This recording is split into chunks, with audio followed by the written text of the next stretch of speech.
Morning everyone and welcome to my channel. এখন আমি যে বিষয় নিয়ে কথা বলবো সেটা একটু আমি বলে দিই। ইউপিএসসি হিস্ট্রি ক্লাসে এটা হচ্ছে 3 নম্বর ক্লাস। সেই 3 নম্বর ক্লাসে আমি যে যে জিনিসগুলো নিয়ে কথা বলবো সেটা হচ্ছে যে আমি গতকালই ঋগ্বেদ নিয়ে কিছুটা আমি বলে দিয়েছি, বাকিটা আমি আজকে শেষ করে দেবো। নট অনলি দ্যাট, ঋগ, সাম, যজু, অথর্ব 4টে বেদ নিয়ে কথা বলবো। এবং আমাদের সমাজে সেই সময় আমি মেনশন করেছিলাম যে দশম মণ্ডলে 4টে বর্ণ সিস্টেম বা বর্ণ সিস্টেম যেটা আমাদের সমাজের মধ্যে ছিল, সেই বর্ণ সিস্টেম নিয়ে বা তাদের কাজ কী ছিল সেগুলো নিয়ে কথা বলবো। তো তাহলে চলুন শুরু করা যাক। আজকে আমি ঋগ্বেদ সম্পর্কে বলেছিলাম যে 1028টা এখানে সূক্ত আছে। সূক্ত মানে স্তোত্র বলতে পারেন, শ্লোক বলতে পারেন, সেই হিসাবে আছে। এবং নট অনলি দ্যাট, এখানে যে বর্ণ সিস্টেম আছে, মণ্ডলে ভাগ করা হয়েছে, সেগুলোও আমি বলেছিলাম। এবং বর্ণ সিস্টেমের কথা বলেছিলাম ব্রাহ্মণ, ক্ষত্রিয়, বৈশ্য, শূদ্র।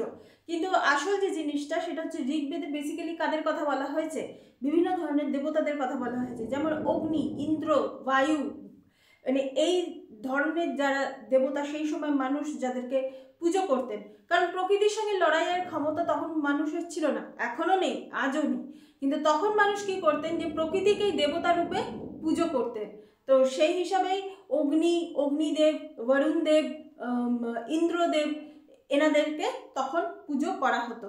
এটা ঋগ্বেদের মধ্যে এই বিষয়গুলো সম্পর্কে দেওয়া আছে। এরপর চলে আসি আমি সামবেদের কথা। সামবেদের যেটা বলা হয়েছে যে 1549টা 1549টা শ্লোক আছে। এবং সামবেদকে নর্মালি কি হতো, যে যখন ঋষি মুনিরা যখন যজ্ঞ করতেন, সেই যজ্ঞতে এখনও দেখবেন অনেক জায়গা, খুব প্রতিষ্ঠিত জায়গাতে দেখবেন যজ্ঞ করার সময় যে মন্ত্রগুলো বলেন না, সেগুলোর পেছনে কিন্তু একটা সুর আছে। সেই সুর নিয়ে যে জিনিসগুলো, এইসব মন্ত্রতন্ত্র, সুর, সঙ্গীত, এই ধরনের জিনিস নিয়ে সামবেদে কথা বলা হয়েছে। যদিও পরবর্তীকালে সময়ের বিবর্তনের সঙ্গে সঙ্গে সামবেদের কিছু কিছু স্তোত্র, শ্লোক, এগুলোকে মানে আরেকটু হার্ডকোর ভাবে ব্যবহার করা হয়েছে। যেমন সেই সময়কার সমাজ, অর্থনীতি, রাজনীতির ক্ষেত্রে তখন যজুর্বেদ এবং অথর্ববেদের সঙ্গে এই সামবেদের স্তোত্রগুলোকেও ব্যবহার করা হয়েছে। এবার চলে আসি যদি আমি যজুর্বেদের কথা। যজুর্বেদ মূলত বলা হয় যে স্যাক্রিফাইস, ওয়ার্শিপের কথা এখানে বলা হয়। তো যজুর্বেদের যজুর কথাটার মানেটাই হচ্ছে ত্যাগ, স্যাক্রিফাইস, এবং বেদা কথাটার মানে হচ্ছে জ্ঞান বা নলেজ। এখানে যজুর্বেদকে দুটো ভাগে ভাগ করা হয়েছে, শুক্ল এবং কৃষ্ণ। শুক্ল যজুর্বেদ মানে সাদা, শুক্ল মানে হচ্ছে সাদা, কৃষ্ণ মানে হচ্ছে কালো, কৃষ্ণ যজুর্বেদ, এইভাবে এটাকে ভাগ করা হয়েছে। এরপর যদি চলে আসি আমি অথর্ববেদের কথা। অথর্ববেদে 20টি মানে শাস্ত্র বা স্তোত্র এই ধরনের কিছু আছে। 731টি স্তোত্র এবং 6000-এর মতো মন্ত্র আছে এখানে। তো এই জিনিসগুলো, এই যে নাম্বারসগুলো আছে, এই নাম্বারসগুলো কিন্তু আপনাদেরকে মনে রাখতে হবে। যেমন আমাদের ঋগ্বেদের ক্ষেত্রে 1028টা সূক্ত বা স্তোত্র আছে, এবং সামবেদের ক্ষেত্রে ওরকম কিছু নেই। যজুর্বেদকে কতটা ভাগে ভাগ করা হয় সেটা আছে, এবং অথর্ববেদের ক্ষেত্রে 731টি স্তোত্র এবং 6000-এর ওপর মন্ত্র আছে। তো এই ধরনের জিনিস নিয়ে কিন্তু অথর্ববেদ তৈরি। বর্তমান যুগে বিভিন্ন জায়গায় দেখবেন, বিভিন্ন আমাদের দেশের সমাজের সভা সমিতি, এই যে দুটো কনসেপ্ট কিন্তু এসছে অথর্ববেদ থেকে। এবং মানুষের দৈনন্দিন জীবনে যেসব সমস্যা এবং তার সমাধান, রোগ, তার নিরাময়, এইসব জিনিস নিয়ে কিন্তু অথর্ববেদে কথা বলা হয়েছে। দ্যাট মিনস চিকিৎসাবিদ্যা, মানুষের দৈনন্দিন জীবনে যে জিনিসগুলো দরকার, আমাদের নিত্য নৈমিত্তিক জিনিসে যা যা দরকার, সেই সব সমস্ত জিনিস নিয়ে অথর্ববেদে কথা বলা হয়েছে।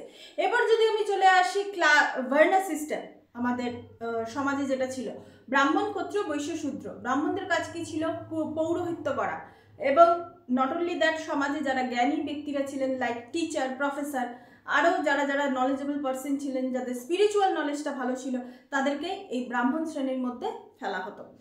এছাড়া ক্ষত্রিয় যাদেরকে বলা হতো যোদ্ধা, রুলার, শাসক, রাজা, তারপর অ্যাডমিনিস্ট্রেটর, এনাদেরকে ক্ষত্রিয়ের পর্যায়ে ফেলা হতো। বৈশ্যদের মধ্যে ফেলা হতো যারা ব্যবসা করতো, যারা কৃষক, তাদেরকে বৈশ্যর মধ্যে ফেলা হতো। এবং শূদ্রদেরকে ফেলা হতো লেবার শ্রেণীর মধ্যে, শ্রমিক শ্রেণীদেরকে মূলত শূদ্র বলা হতো।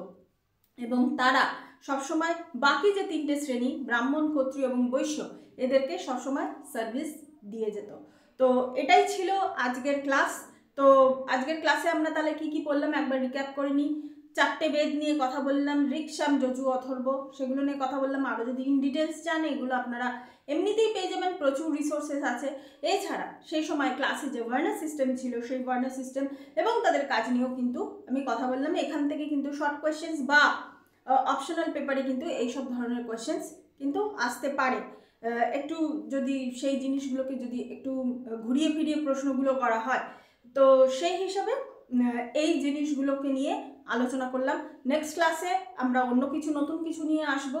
তো আজকের মতো এইটুকুই। Thank you so much, that's all. Please keep watching and please subscribe my channel. Till then, good bye.